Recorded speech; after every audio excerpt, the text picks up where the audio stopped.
friends, welcome to Adda Zone at Piali. দীর্ঘ প্রতীক্ষার পর অবশেষে আজ মুক্তি পেতে চলেছে আরজে ফিল্মস অ্যান্ড ওয়ার্কশপের প্রযোজনায় ওয়ার জার্নি টু উইন ছবিটি। দর্শক বন্ধুরা, সেজন্য আমি আজ চলে এসেছি অ্যাক্রোপলিস মলে। এখানে আমি পেয়ে গেছি এই ছবির পরিচালক সহ ছবির মুখ্য চরিত্রদের। ছবিতে অভিনয় করেছেন মুখ্য চরিত্রে প্রতীক, তিথি, এছাড়া রয়েছেন শান্তিলাল মুখোপাধ্যায়, সুদীপ মুখোপাধ্যায়, মৌসুমী সাহা এবং আরও অনেকে।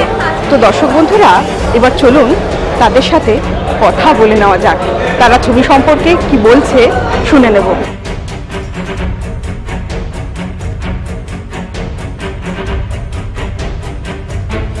দর্শক বন্ধুরা, এই মুহূর্তে আমরা পেয়ে গেছি ওয়ার জার্নি টু উইন ছবির অন্যতম মুখ্য চরিত্র শান্তিলাল মুখোপাধ্যায়কে। সংক্ষেপে তার চরিত্রটা সম্পর্কে একটু জানবো। আর এই পরিস্থিতির মধ্যেও এত দীর্ঘ প্রতীক্ষার পর ছবিটা আজ মুক্তির অপেক্ষা, আর কিছুক্ষণ পরেই ছবিটার স্ক্রিনিং রয়েছে। তো এই সমস্ত অভিজ্ঞতাটা জেনে নেব তার মুখ থেকে। এই ছবিতে আমার চরিত্রের নাম হচ্ছে বিজয় সিং। আমি একজন খারাপ লোকের চরিত্রে অভিনয় করছি, একজন ব্যবসাদার।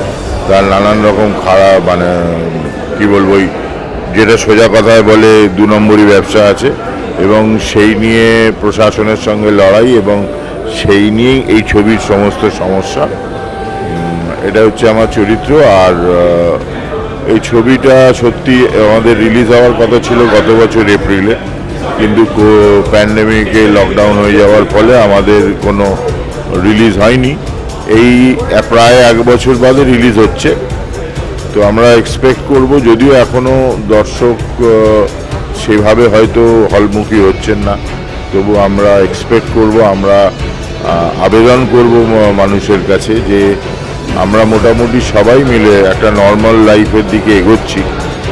আমরা অফিস কাছারি করছি, বিয়েবাড়ি যাচ্ছি, বেড়াতে যাচ্ছি, সোশ্যাল গ্যাদারিং করছি, পলিটিক্যাল মিছিল করছি, মিছিলে হাঁটছি, সবই করছি যখন তখন। আর সিনেমা দেখতে আসতে বাধাটা কোথায়?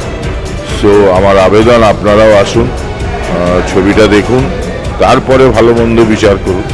এখন দর্শক হিসেবে আমরা পেয়ে গেছি আরেকজন অতিথিকে। তার নাম কি, সে কে নিশ্চয়ই জানতে ইচ্ছে করছে। আমরা এই মুহূর্তে পেয়ে গেছি অরিত্রকে। অরিত্রর কথা নিশ্চয়ই আপনাদের সবারই মনে আছে, এখনও দেখেন, কিন্তু ছোটোবেলার স্মৃতিটা কিন্তু আমাদের মনে খুব ভালোভাবে রয়ে গেছে অরিত্র। আর সেই অরিত্র কিন্তু এখন ছোটোটি নেই। অরিত্র এই ছবিকে সাপোর্ট করতে অ্যাজ আ গেস্ট আজকে চলে এসছে। আমি ওর একটা এক্সপিরিয়েন্স জানবো, তার সাথে জানবো অরিত্র এই মুহূর্তে কী কী কাজ করছে।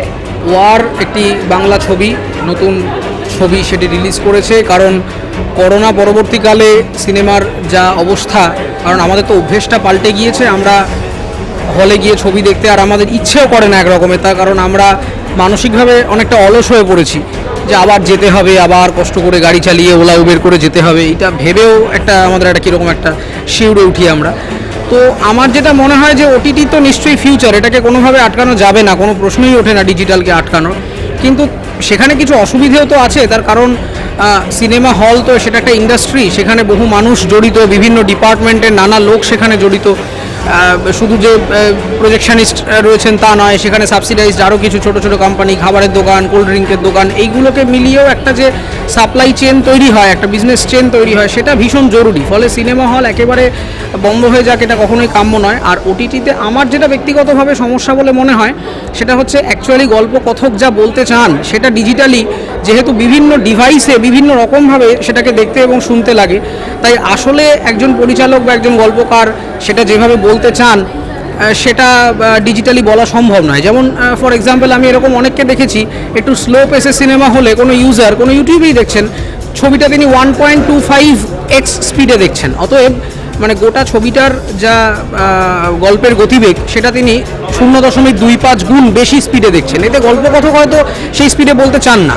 ফলে ক্রমাগত এই ইউজার ডিফাইন্ড একটা ন্যারেটিভ স্ট্রাকচার তৈরি হয়ে যাওয়াতে একটা নতুন সম্ভাবনা যেমন তৈরি হয়েছে, আবার একটা বিপজ্জনক ব্যাপারও তৈরি হয়েছে, একটা নেগেটিভ দিকও তা তৈরি হয়েছে। তো আমি দর্শকদেরকে বলবো যে ছবি ভালো হোক খারাপ হোক সেটা তো পরের বিচার, সেটা করবার জন্য আমাকে তো সেটা দেখতে হবে। এখন অনেক নতুন নতুন পরিচালকরা আসছেন, নতুন নতুন অভিনেতারা আসছেন, তাদের নিত্য নতুন গল্প নিয়ে আসছেন। সেই রকম ওয়ারও একটি ছবি এসেছে, আপনারা হলে এসে দেখুন, আপনাদের মতামত দিন, যাতে নতুন কোম্পানিরা, নতুন ছেলেমেয়েরা যেভাবে কাজ করতে চাইছে, আরও ইন্টারেস্টিং ভালো ভালো কাজ করতে চাইছে, তারা যাতে আরও কাজ করার উৎসাহ পায়। এইটুকুই, ওয়ারের টিমকে অনেক শুভেচ্ছা রইল, তারা আরও ভালো ভালো কাজ করুক, ভালো আরও গল্প নিয়ে আসুক দর্শকদের সামনে, বাংলা ছবিকে আরও সমৃদ্ধ করুক নানান রকম কন্টেন্টের মাধ্যমে, এটুকুই চাই। ওয়ার জার্নি টু উইন, আজ আমাদের প্রিমিয়ার চলছে। এই যে জার্নি, মাকে খোঁজার যে জার্নি, এই নিয়ে আমাদের গল্প। বেসিক্যালি আমার নিজের ডিরেকশন প্রফেশনের, স্ট্রাগল প্রফেশনের একটা জার্নি। তো ফাইনালি আমরা ওয়ার রিলিজ করছি, আজ রিলিজ হয়ে গেছে। আপনারা সিনেমা হলে আসুন, বাংলা সিনেমা দেখুন এবং বাংলা সিনেমাকে বাঁচিয়ে রাখুন। Thank you. মানে একদিকে খুব এক্সাইটেড, আর এদিকে খুব নার্ভাস, কারণ প্যান্ডামিকের পর প্রথম আমাদের এত দিনের একটা পরিশ্রমের ফল বেরোতে চলেছে। তো দর্শক কিভাবে নেবে, দর্শক কিভাবে ব্যাপারটাকে অ্যাকসেপ্ট করবে, এটা ভেবে খুব নার্ভাস। কিন্তু একটা কথা ভেবে খুব আনন্দ লাগছে যে আজকে আমাদের খুব ভালো ওপেনিং স্টার্ট হয়েছে, খুব ভালো লাগছে। আমরা আশাবাদী এই কারণে যে সিচুয়েশন আগের থেকে অনেক নর্মাল হচ্ছে, আরও নর্মাল হবে। আর আমরা চাইবো আপনারা আসুন, কারণ আমরা এই মুভিতে কি, তাই তো টোটাল এন্টারটেইনমেন্ট আছে বইতে, অ্যাকশন, ড্রামা। আপনাদের ফিডব্যাকটা অবশ্যই আমাদেরকে জানাবেন। অবভিয়াসলি আপনাদের ফিডব্যাকটা আমাদের একদম নিশ্চয়ই দরকার। তো আপনারা প্লিজ, ওয়ার আজকে রিলিজ করছে, তো আপনারা যান হলে, নিয়ারেস্ট হলে যান এবং টোটাল ফ্যামিলিকে নিয়ে যান এবং খুব মজা করুন, এটাই আমাদের ডিরেকশন। আর সবাই ভালো থাকুন, সুস্থ থাকুন। Thank you. এই মুহূর্তে আমাদের মধ্যে আরও একজন অতিথি দর্শককে পেয়ে গেছি, সঙ্গীত পরিচালক প্রসেনজিৎ মহাপাত্র। তিনি কি বলছেন শুনে নেব। Hello, good evening. আমি এখানে আসা অ্যাকচুয়ালি সৃজিত, আমার আরেকটা ফিল্ম আমি করতে যাচ্ছি যেখানে সৃজিত ডিরেকশন দিচ্ছে। তো সেই সত্যিই সৃজিত আমাকে এখানে ডেকে নিয়ে আসছে। বইটা আমি দেখলাম, ওকে আমি বললাম ভালো খারাপ সবই বললাম। হ্যাঁ, কিন্তু এটাই বলবো আর কি, বাজেট হিসাবে ও যেভাবে করে বইটা মেকিং করেছে, স্যালিউট। কারণ কি, আমাদের ইন্ডাস্ট্রিতে কি হয় না, একটা শব্দ আছে, যত গুড় তত মিষ্টি।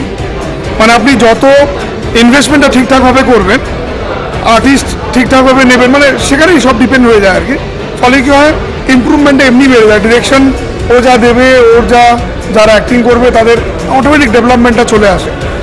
লোকেশন ওয়াইজ অনেক কিছু ব্যাপার আছে। তো যাই হোক, আমি ওর কেরিয়ারের জন্য ওকে আমি কী বলবো, গডের কাছে প্রে করবো যাতে আগে আরও ভালো ভালো কাজ করে। এবং আমার একটা কথা ছিল, আমার একটা নতুন হিন্দি ফিল্ম রিলিজ হতে যাচ্ছে, দ্য ডেস্টিনি কালচক্র। খুব শীঘ্র আপনারা পাবেন, খুব শীঘ্র, অলমোস্ট রেডি হয়ে গেছে। আমরা জাস্ট রিলিজের ডেটটা ঠিক করে ফেলে। তো আমি একটা আশা রাখছি আর কি, মানে বাংলার মিডিয়াতে যারা আছেন আর কি, আমি বাংলাতেও জিনিসটাকে রিলিজ করতে চাই। নর্মালি আমার সব ফিল্মগুলো বোম্বেতে রিলিজ হয়ে যায়, এদিকে আর আসা হয় না, সে নিয়ে কোনো কথাবার্তা হয় না। তো এবার ডেস্টিনি কালচক্র এই ফিল্মটা আমি কলকাতাতেও আমি রিলিজ করাবো, আর সেখানে একটু আপনাদের সহযোগিতা আমি চাই। এরকম নানা স্বাদের অনুষ্ঠান দেখতে হলে আপনারা অবশ্যই সাবস্ক্রাইব করবেন আড্ডা জোন এট পিয়ালি ইউটিউব চ্যানেলটি। আমাদের সঙ্গে যোগাযোগ করতে চাইলে কিংবা কথা বলতে চাইলে অবশ্যই আমাদেরকে মেল করতে পারেন addazonpiali@gmail.com এই ঠিকানায়। এছাড়াও আমাদের ফলো করতে পারেন ফেসবুক পেজ, ইনস্টাগ্রাম, টুইটারে।